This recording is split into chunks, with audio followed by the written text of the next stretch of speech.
wait. Okay, thank you very much. Bonsoir. Welcome to the press conference following the Foreign Affairs Council and also the Foreign Affairs Council defense that took place this morning. The High Representative will brief you on the discussions and then we will open the floor for questions. High Representative, the floor is yours. Good evening, everybody. We had a very intense day. So first we started with the Foreign Affairs Council on Defense, and then we had the Foreign Ministers when we are discussing a wide range of topics. 4 points. First, the first discussion on Ukraine. Our top priority remains a full and unconditional ceasefire. Ukraine agreed to it over 60 days ago already, but instead of seeking peace, Russia is still playing games. And Russia has escalated its attacks. The only option is to put more pressure on Russia to negotiate seriously. Today we adopted another sanctions package, and this package is also targeting Moscow's shadow fleet, among others. And we also had the discussion, we had David O'Sullivan and we had also Daniel Markic showing how the sanctions are affecting Russia's economy. So the impact of Russia's economy of the sanctions is significant, and they hamper Russia's capacity to wage the war. The effect on European economy is limited because we have diversified our energy resources. So ministers asked also for a fast progress on the next round of sanctions. We have said, many countries have said if Russia does not agree to full and unconditional ceasefire, there will be more pressure, and of course working on the next package of sanctions is the pressure we can put. We also discussed the contributions to security guarantees given to Ukraine. And what more can we do also on the European level in this regard? Second discussion was about European defense. EU leaders have set out the priority areas. Now we have to translate these into real capabilities. And we have put forward proposals also how to find funding and how to really increase the leverage that the member states can use, the financial leverage. And also the discussion was about how we can work together and how we can also do the procurements together. And we need the progress by June European Council. Just to remind you, it is also together with NATO's summit. And I'm also pleased to announce that the 5,000 European troops, part of the EU's rapid deployment capacity, are now operational. And this will allow Europe to act faster when crises erupt. Then, third, we had a very, very intensive discussion on the Middle East. The situation in Gaza is catastrophic. The aid that Israel has allowed in is, of course, welcomed, but it's a drop in the ocean. Aid must flow immediately without obstruction and at scale, because this is what is needed. I've made these points also with my talks with Israelis. Also, I've had talks with UN and the regional leaders as well. Pressure is necessary to change the situation. It is clear from today's discussion that there is a strong majority in favor of review of Article 2 of our association agreement with Israel. So we will launch this exercise. And in the meantime, it is up to Israel to unblock the humanitarian aid. Saving lives must be our top priority.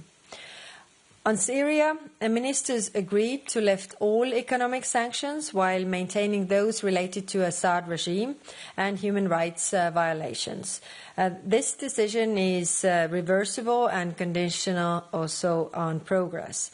There can be no peace without the path to economic recovery, and we all need a stable Syria. Is everything really ideal there? No, it is not. It's very clear, but I think we need to give the Syrian people a chance.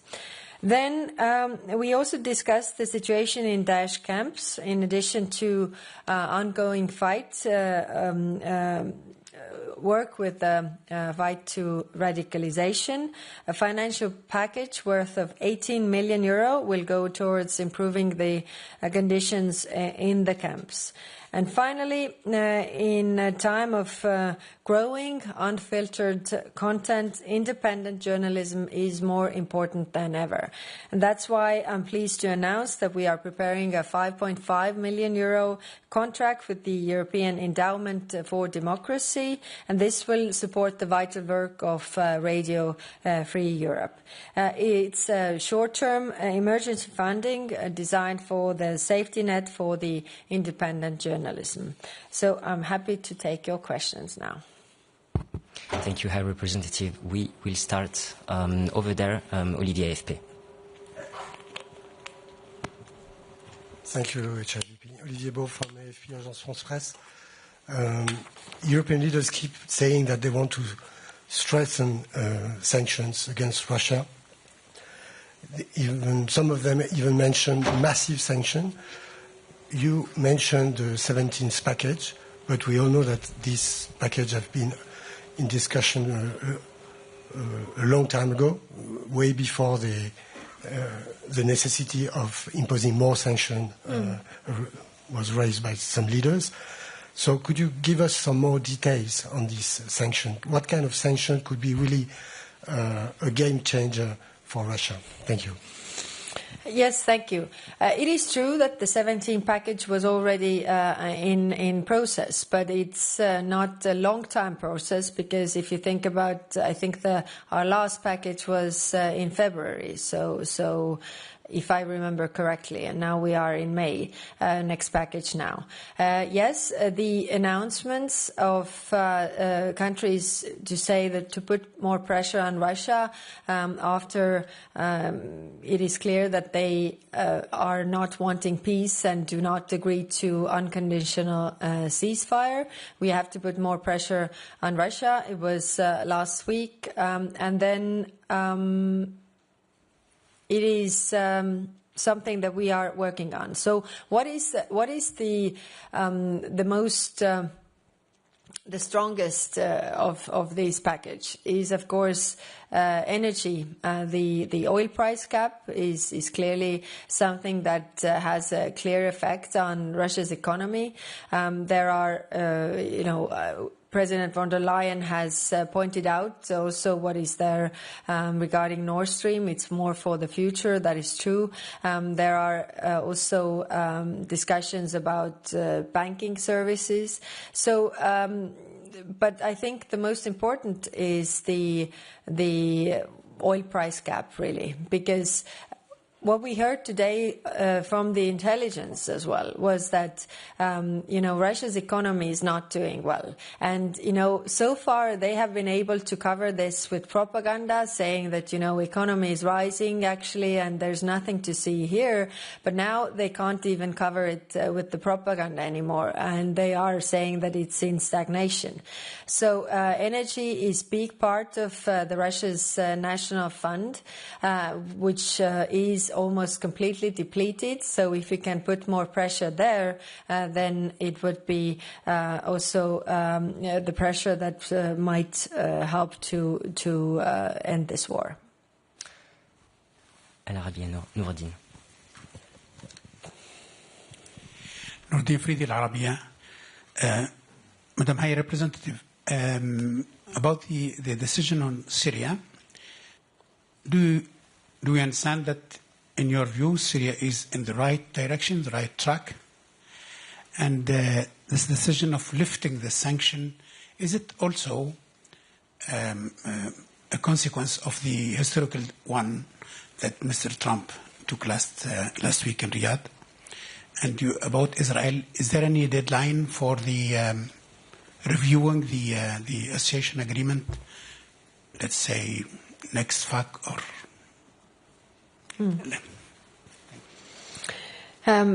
Thank you. First, on Syria, like I said, is everything going very well? No, it's not. But I think the question that we have two choices. Either we give Syrian people a chance that they have services, they have jobs, and their salaries could be paid, so that there is less radicalization in Syria. Or we don't give that opportunity, and then we also don't have any say on the human rights and all the issues that actually worry us. What comes to Syria, I think we have been very well cooperating with our regional partners, also because they have their eyes and ears on the ground, also whether these things are going to the right direction or not. And when we all keep together, I think we can have a lot of influence. And when it comes to your other question, then, I must say that we as the European Union are not as good as selling all these decisions we have made, because you have been here in the press room as well, and you know that we have been working on a relief of sanctions already from January. So we did the first package then. I think it was February, but I might be wrong. But anyway, in the beginning of the year, and we have been working on the technical details. It's true, in European Union it takes much more time because we are 27. We have very intensive discussions. It is maybe easier in some countries when you only have one person who makes the decisions. But I think I'm proud that we have been able to reach agreement today. On the association agreement, the review. We are, launching this exercise, and in the meantime, really hoping that the humanitarian aid is unblocked and the situation will become better. Thank you. Thank you, Vitaly.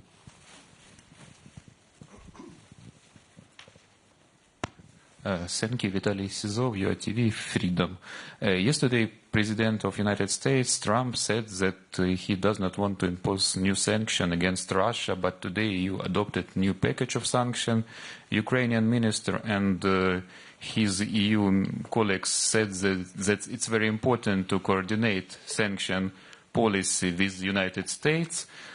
Was your decision today coordinated with Washington, and do you coordinate sanction with the United States? On top of this, what do you think about the sanction initiative spearheaded by U.S. Senator Lindsey Graham?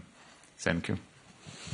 Thank you. I think first we are coordinating with a lot of partners outside European Union also, because then we have a stronger pressure if everybody agrees and wants to really end this war. So we are cooperating and coordinating with a lot of partners. What comes to the proposal by Senator Graham, I think it's a very strong proposal, and it shows that also there are people thinking the similar way in United States. Thank you. Jorge, over there.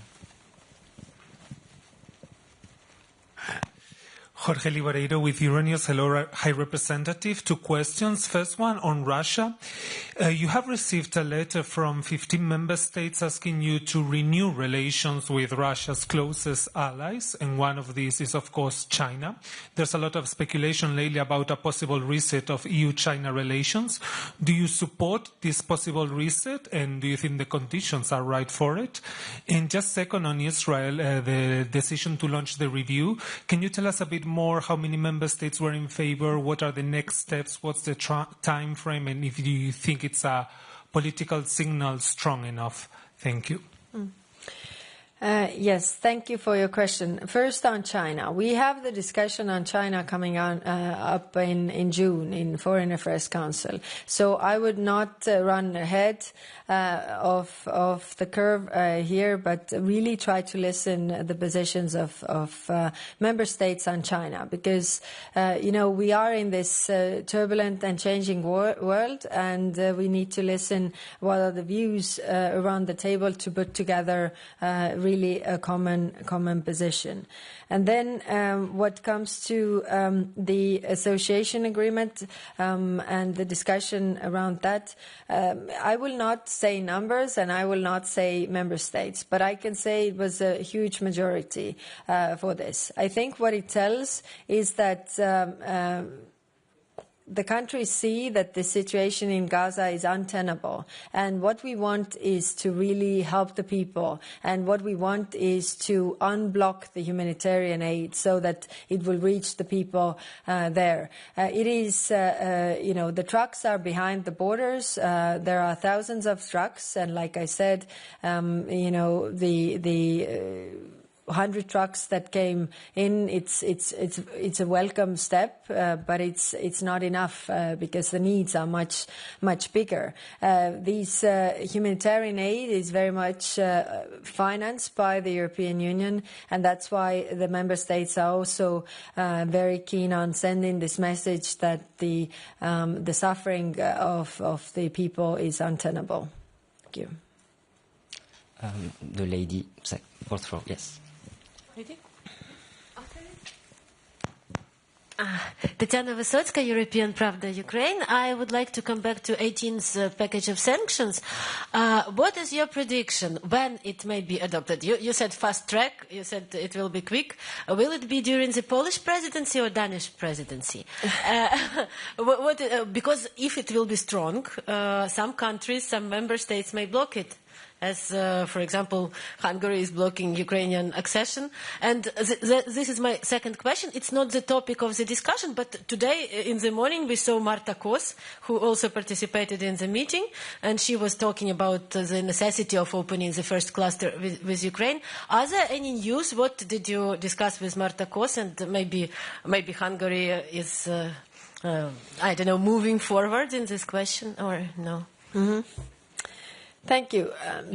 The work is already ongoing, but can I tell when we will be ready? I can't tell it now. And I can't also, it always is. One member state is, this is not going. The other one is saying, we need to find something else. So it's always very intense debates, and I can't estimate how long it will take. But if the necessity and need from the member states is there to move fast, to send a strong signal, to put the pressure that also Russia wants to end this war, then we need to move fast. On enlargement, there were many member states around the table who were pointing out that we need to move on with the enlargement and unblock the opening of clusters. So we are working on that, and definitely Enlargement Commissioner is doing a great job. Thank you. The gentleman over there. Yes. Hello, Victor Emelin from Swedish News Agency. Just coming back to the association agreement and the discussion on Middle East. Were there any discussions on sanctions against the Israeli ministers, for instance, or settlers or anything else? Thank you. Yes, the sanctions on settlers, we have, it's prepared. We have had those discussions, but unfortunately, it was blocked by one member state. Thank you. Maybe last question. We'll go for the lady with the green suit. Excuse me, Mike, please, for the lady with the green suit. Thank you very much. Thank you so much, Valentina Vasileva. Вот так. So my question is about oil cap. Today, Andrei Sibiga asked for decreases oil cap till $30 per barrel. Now it's 60. Before Reuters, I think, wrote that EU wants to decrease it till $50. Do you think it's realistic without the United States? How realistic do you think it is? And if you can a little bit elaborate about help for Radio Free Europe, how will it work when they will receive this money and etc. Thank you so much.